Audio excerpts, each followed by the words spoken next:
Yummy. Makanannya seru-seru banget. Jadi buat kalian yang hobi banget nongkrong di kafe, harus mampir ke sini. Warga Depok mana nih? Woi, sini kumpul. Anak-anak UI mana ya? Nih kumpul. Di sini ada tempat yang seru banget, namanya Cafe Sekar. Lokasinya deket sekali sama kampus UI.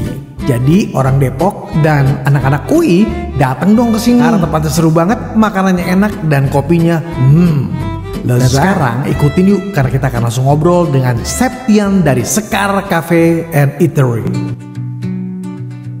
Dari cerita bule Depok sampai cerita alay, semua ada di Pop-Pop Depok. Ada juga si bule Depok, Indonesia asli, gayanya Belanda banget namanya. Bakas Isak Jakob Jonathan Joseph Lorenz Leander Lund Samuel Sudira Tolense Zadok, alles gut meneer.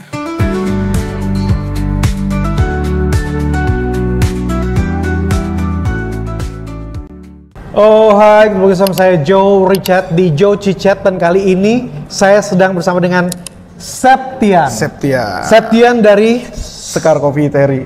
Sekar Coffee and Eatery. Jadi cerita dulu dong, bagaimana ini baru banget. Jadi kita ini awal buka itu di bulan September 2024. Ya, masih baru banget memang. Masih baru. Kalau perpanjang STNK tuh masih berapa bulan lumayan. Masih awal banget. Cerita dulu bagaimana bisa terciptalah tempat ini? Bisa tercipta tempat ini sebenarnya sih karena keinginan si owner. Dia pengen, karena anaknya kuliah di UI, kan kita deket banget sama UI nih. Ya, jadi karena dia anaknya kuliah di UI, anaknya ada 3 kuliah di UI. Jadi biar mungkin ya, kekhawatiran orang tua biar anaknya tuh nggak jajan sembarangan. Lebih wise ya, biar nggak jajan sembarangan, bukan jaringan nongkrong sembarangan. Iya, ya? itu dia. Jadi langsung tercipta ide buat ngebuka coffee shop ini. Itu beneran cuma gara-gara itu apa karena bapaknya? Nggak tahu, mungkin nggak tahu. Kita sih kurang tahu asal usulnya gimana dari mereka. Cuma kurang lebih sih yang saya tangkap kayak gitu. Biasanya kalau anak-anak UI, orang tuanya kelebihan duit, antara dia beli lahan, buka kos-kosan, beli apartemen, akhirnya kalau ini khusus buat bikin kafe. Tapi banyak ya kafe-kafe juga yang banyak anak-anak UI semua ya. Banyak banget. Itu September. Kita paling baru di sini. Paling baru.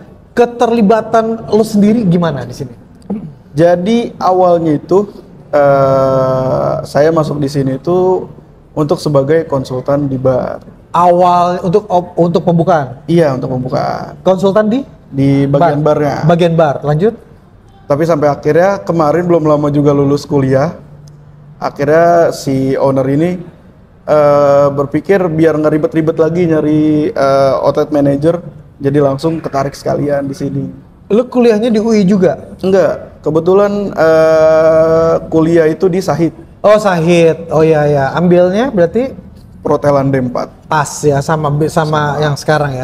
Karena gue lagi mikir-mikir nih, kalau lu kuliah di UI juga, jangan-jangan lu teman anaknya. Bukan, dimanfaatin jadi sekalian. Tapi anak-anaknya keterlibatannya di dalam kafe ini bagaimana? Lumayan, mereka itu punya selera yang lumayan tinggi. Jadi tes dan rasa makanan minuman di sini tuh harusnya oke karena dari tes mereka. Ngeri. Jadi semuanya tuh kiblatnya tuh dari lidah mereka. Iya. Karena kalau misalnya lidah mereka udah cocok, biasa ke teman-temannya juga cocok nih. Iya, karena pasarnya kan emang anak-anak muda ya. Kalau anak kuliah tuh anak muda. Ya kita jadi bisa ngikutin tren juga, dibantu dari mereka juga. Mereka yang lebih tahu. Orang mana berarti? Aslinya orang Bali. Oh, orang Bali. Ya. Oh, pinter ya. Jadi merantau ke sini. Cakep ya. Depok dan sekitarnya UI itu banyak anak-anak UI yang kuliah di sini, nggak keluar lagi, tapi akhirnya dia bangun bisnis ya. Bagus. Jadi ngebangun kota Depok. Betul. Gitu. Sekarang apa yang spesial dari Sekar Coffee and Eatery? Yang spesial dari Sekar Coffee Eatery itu kita itu pede di bagian makanannya. Kopinya juga oke. Kopinya oke, makanannya oke. Berarti orang sekali datang duduk nih bisa menikmati semuanya. Ya. Oke. Karena konsep kita bukan cuma kopi shop, tapi di sini iteri. Iteri Iya, ya. makanannya pun lengkap. Oke. 24 jam dong? Enggak, kita kebetulan masih belum 24 jam. Belum 24 jam. Belum 24 Oke. jam. Oke. Nggak tahu. Tempatnya enak banget ya. Konsepnya apa tempat? Konsepnya sih ya industri aja sih sebenarnya. Karena ya rata-rata kan yang kesini tuh anak-anak kuliahan yang mereka tuh buat nugas. Betul. Jadi mereka kerja tugas buat di sini. meeting, karena kita juga buat reservasi, mereka bisa nyewa meeting room di atas, ada VIP room. Jadi ada ruangan AC-nya Ada ruangan di dalam, di atas juga ada atas juga AC ada, juga AC buat juga. meeting room, VIP jatuhnya. VIP jatuhnya. Terus di sini ada area besar, tinggi, ada void juga di sini, jadi fresh tempatnya. Betul. Oke, nah kalau makanan apa yang paling banyak digandrungi sama, ini kita bicara lidah Gen Z ya berarti. Ada ya? Gen Z tuh. Oke, apa bisa? Mereka tuh yang pasti nasi. Nasi. Oh berarti gue Gen Z dong. Karena sama mereka itu karena mungkin UI ya, jadi lidahnya lumayan internasional. Kita rata-rata di sini ngarahnya ke Western malah dibanding ke Indonesian food. Justru ke Western. Jadi makanan Westernnya apa aja?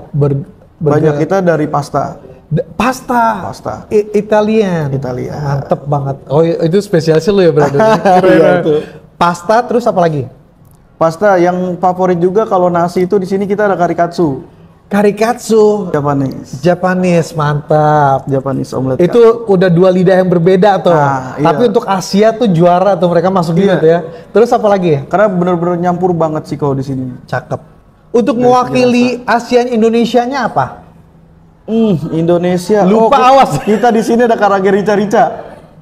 Indonesia banget. Apa tadi karage Karage rica-rica. rica-rica. Jadi pedes ya itu jatuhnya ya. Iya, pedas manis gitu. Pedes manis ini bener-bener. Jadi makanan beratnya masuk, makanan ringannya maksudnya Masuk kita ada platter, kita ada waffle, kita juga ada snack-snackan kayak cheese roll, samosa gitu. cakep. Jadi orang datang duduk-duduk mau menikmati suasana santai bisa juga ya. Iya, betul. Sambil ngerjain tugas, makan berat, Tugas makan. ngerjain tugas lagi, makan ringan. Kopi paling nggak dilupain. Kalau kopi nih yang paling digandrungin apa? Kopi sini kita kebetulan punya signature. Itu namanya ada Bisco Tiramisu sama Hazelmon. Itu yang paling banyak. Ya, itu basic yang paling banyak dipesan tapi yang creamy. Kita juga ada kopi mocktail. Ada juga kopi mocktail. Ya, itu lumayan ramai juga di sini. Basah, nanti aku cobain ya. Kalau bicara tentang makanan, lo bisa ngerti itu karena lo juga chef ya. Ya, dulunya chef.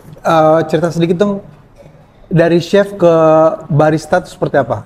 Jadi awalnya itu kalau lihat dari jauh dulu tuh emang sekolah dari SMK perhotelan sampai akhirnya kuliah. Di pertengahan SMK itu sambil kuliah sambil kerja di hotel. Jadi bolak-balik hotel lumayan sering dan utamanya itu di dapur atau di kitchen sebagai chef atau cook. Jadi beberapa experience yang ku dapat dari hotel itu ku bawa ke sini. Apa yang membuat lo memilih makanan westernnya? Karena satu apa ya, mungkin kelihatannya lebih menarik. Internet berasal Rata-rata ya arahan pandangan makanan itu ke France atau ke Italia. Oh, oke. Lebih kelihatan look. Makanan iya yang look-looknya fancy, yang kayak Oke. makan-makan restoran bintang 5, hotel bintang 5. Pasti rata-rata ke sana. Oke, berarti udah siap bersaing sama Siap. chef-chef besar ya. Nah, sebenarnya kalau kita lihat dari anak-anak sekarang yang kita bilang Gen Z, mereka itu rata-rata ya kita bilangnya sotoy tapi dalam artian yang bagus lah. Mereka tuh lebih aware sama modernisasi gitu lah. Jadi makanya makanan-makanan yang kayak gini mereka bakal malah lebih tertarik. Jadi lidah mereka malah lebih Iya, apalagi yang malah lebih looks-nya- luas jatuhnya iya, ya. apalagi yang looks itu instagramable. Mereka pasti sebelum makan foto segala macam. Nah, itu makanya kita pikirin banget masalah platingannya. Jadi kalau untuk tradisionalnya kita combine. Jadi sebenarnya kalau base kita ngikutin banget dari western, itu rata-rata rasanya plain atau enggak sekuat, gampangnya tuh enggak sekuat lidah Indonesia. Lidah Indonesia Iya. itu kan biasanya yang tajam-tajam ya. Betul. Sedangkan lidah luar itu ya udah yang basic plain aja. Makanya kita combine gimana caranya biar tetap rasa asli dari westernnya itu tetap ada, tapi ngejar juga lidah orang Indonesia. Oke. Untuk bisa belajar makanan western tuh kayaknya nggak segampang itu. Bagaimana lu memanage semuanya? Kendala-kendala apa yang lu ketemuin ketika lu belajar taste tentang western? Kendala-kendalanya itu satu sebenarnya dari pengenalan bahan. Karena ada beberapa bahan yang nggak ada di sini, akhirnya kita adaptasi. Dan apalagi proses saat nge-training anak-anaknya. Nah itu kita kenalin karena rata-rata mereka emang base-nya itu Indonesian cuisine. Sedangkan kalau aku itu kan dari luar ya Europe cuisine lah kita bisa nyebutnya. Nah mereka ngadaptasinya aja sih yang rada ribet. Merekanya gitu. Adaptasinya. Nah sekarang bagaimana dengan orang-orang yang berpikir kayaknya gue mau nih loncat nih ke kayak lo gitu untuk belajar makanan Western, tapi sebetulnya mereka lebih banyak keraguannya. Cara lo ngeyakininnya seperti apa? Cara ngeyakininnya satu itu sebenarnya kita dari orang Indonesia sendiri, lidah kita tuh udah expert sebenarnya. Apalagi untuk makanan-makanan luar yang basicnya cuma kayak pakai bawang putih, bawang bombay. Nah kita tuh bisa lebih pinter dibanding mereka sebenarnya. Buat ngolah rasa itu sendiri kayak gitu. Cara lo untuk menyajikan makanan tuh seperti apa? Lo posisinya seperti apa? Lo kerjain langsung apa lo kasih anak-anak ingredientnya kayak apa? Oh gini, jadi di awal itu kita pasti di F&B itu ada yang namanya proses research and develop atau R&D. Nah di awal R&D itu kita ngeriset, jadi tugasku itu lebih ke kita nyari beberapa makanan yang udah ada di beberapa tempat, kita cobain, nah kita adaptasi tapi kita rubah. Jadi ada beberapa makanan yang dari kayak gitu, ada beberapa yang langsung dari saya pribadi kayak gitu. Oke, jadi cara lo ngejaga kualitas makanannya seperti apa tuh? Itu yang pasti kita ada quality control, itu dilakukan setiap hari. Karena untuk menjaga kualitas rasa sama untuk biar lebih maksimal ya? Maksimal. Oke. Konsisten. Jadi untuk di dapur tuh biasanya berapa orang yang bekerja untuk prepare makanan? Kebetulan di sini kita dapur cuma bertiga. Termasuk saya jadi 4 berarti. Pantau terus tuh. Pantau terus. Jadi quality controlnya tuh sebenarnya dari lo sendiri. Dari saya. Oke, terus cara kalian tambah menu masih ada konsep nama-nama masih menu? Ada. Kita pertambahan menu itu biasanya dilakukan 3 bulan sekali. Oh selalu ada 3 bulan sekali? Iya, setiap 3 bulan sekali pasti ada tambahan menu. Ada menu yang dibuang apa selalu nambah? Ada mungkin beberapa yang kebuang, tapi kalau misalkan rata-rata oke, ditambah aja. Lidahnya rata-rata memang ke Western ya. Western? Ya, mereka prefer ke sana juga sih. Oke. Luar lah. Oke. Yang di Indonesia malah bisa kehitung jari, kalau yang kayak muncul pertanyaan makanan Indonesianya apa tuh nggak ada malah. Tapi kalau dibilang bisnis F&B itu nggak ada matinya memang. Nggak ada matinya? Nggak ada matinya, karena nggak usah setiap tahun, setiap bulan aja kadang ada inovasi-inovasi baru. Ada tren-tren makanan baru yang tiba-tiba rame gitu. Berarti itu salah satu solusinya ya? Itu salah satu solusinya. Solusi untuk mempertahankan bisnis F&B ini adalah ya mengikuti tren lah. Ikutin tren. Nggak lihat mahasiswa memang banyak, tamu-tamu yang banyak, tapi yang bisnis cafe juga banyak. Betul. Bagaimana cara lo menghadapi para pesaing? Perbedaannya ya. Satu emang itu sih, kita sebisa mungkin ngebedain semua menu yang ada di kafe kita. Kita ngejaga kualitas dan kuantitas, karena kan pasar kita mahasiswa, mereka tuh pasti pengennya yang aku punya duit 70.000 pengen makan, pengen minum, udah kenyang. Nah, itu yang kita kejar di situ. Jadi kita mikirin kebutuhan mereka juga kayak gitu. Kalau kekuatan dari tempat ini sendiri, kita tuh berani dari food produknya, kita menampilkan yang lebih. Karena biasanya mahasiswa itu pengen yang ngenyangin dari segi porsi, tapi nggak pengen rasa yang biasa aja. Jadi yang paling kita jaga itu dari kualitas dan kuantitas rasa di sini. Kendala terberatnya itu segmented, karena mahasiswa biasanya ada segmen kayak mereka libur, kayak mereka ulangan segala macam. Nah itu yang kayak gitu-gitu tuh sebenarnya. Kalau untuk West itu kita nanganinnya sebenarnya banyak cara. Di F&B itu sebenarnya kayak pesulap lah. Bahan yang tadinya udah kayak hampir basi, mungkin kalau emang yang udah pasti basi, itu mending kita konsum buat anak karyawan kayak gitu. Langsung diolah jadinya, supaya nggak kebuang. Biar nggak kebuang. Oke, ini kalau ngeliat gini ramenya gini, berarti omsetnya udah bisa di berapa per hari itu nih? Sehari itu udah lumayan sih, udah di atas 5 lah. Di atas 50 juta. 500 miliar. Udah ngeri ya. Oke. Sebenarnya dari awal buka pun udah lumayan ramai. Karena sebenarnya kan di sekitar kita juga banyak kompetitor dan itu sebenarnya temen juga. Jadi informasi dari mereka tuh lumayan ngebantu kita juga. Kayak di dekat kita itu ada Suara Ruang Kopi sama di sini ada Bening Kopi. Nah itu mereka tuh partner kita juga lah, temen masih satu barista lah ibaratnya. Jadi mereka udah dapat informasi sebelum ini buka dan pas ini udah buka mereka dapat informasi juga dari teman-teman dibantu. Berarti lu nggak kita kerjasama, dibanding bersaing mending kerjasama kalau kita. Brother Septian coba ajak semua anak-anak ini kan Depok tuh bukan cuma UI, betul. Tapi ada Gundar, ada banyak banget deh pokoknya, lengkap deh pokoknya kalau bicara tentang Depok. Karena itu udah mempengaruhi perekonomian Depok juga. Ajak semuanya untuk datang ke sini karena makanan yang tadi disebut Gen Z masuk juga ke generasi aku, generasi opa oma. Silakan. Ajak semuanya silakan. Guys, jadi buat teman-teman yang masih sekitaran Depok atau Jabodetabek bisa banget langsung mampir ke Scar Coffee Terry. Kita juga baru buka. Jadi kalau yang penasaran langsung aja datang ke sini cobain sendiri makanan sama minumannya. Yang jelas kalian akan dimanjakan lidahnya dengan suasana yang nyaman. Banyak pohon di luar. Iya, adem juga. Parkiran aman. Parkiran aman, pohon-pohon di luar seru bikin suasana semakin adem. Gak peduli musim hujan, musim apa, pokoknya dari kosan tinggal mencrok ke sini. Iya, nyampe langsung ini. Mahal-mahal nggak makanannya? Makanannya kebetulan karena kita juga nyesuaiin pasarnya mahasiswa, jadi harga pasti aman.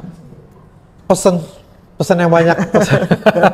Oke, jadi intinya ini semua masuk buat lidah semua orang, anak-anak buat anak-anak yang tinggal daerah sini, bisa juga ajak orang tua juga masuk dong makanannya. Masuk banget malah. Oke, brother, masih ada yang mau disampaikan lagi tentang kelebihan dari tempat ini dari yang konsepnya industrial ya jatuhnya ya. Konsep industrial ini apalagi kelebihannya masih ada yang mau disampaikan lagi? Paling kalau emang mau tahu lebih banyaknya datang langsung aja ke sini. Datang langsung atau follow IG-nya. Follow IG-nya, ya kita punya Instagram. Ada Instagram, ada channel YouTube-nya juga? Belum kalau itu. Belum, nanti coming soon ya pokoknya. Coming soon. Thank you brother Septian. Sama-sama. Sampai ketemu lagi. Dan buat penonton semua, tonton terus Joe Cicet and bye-bye. Mending jadi diri sendiri aja.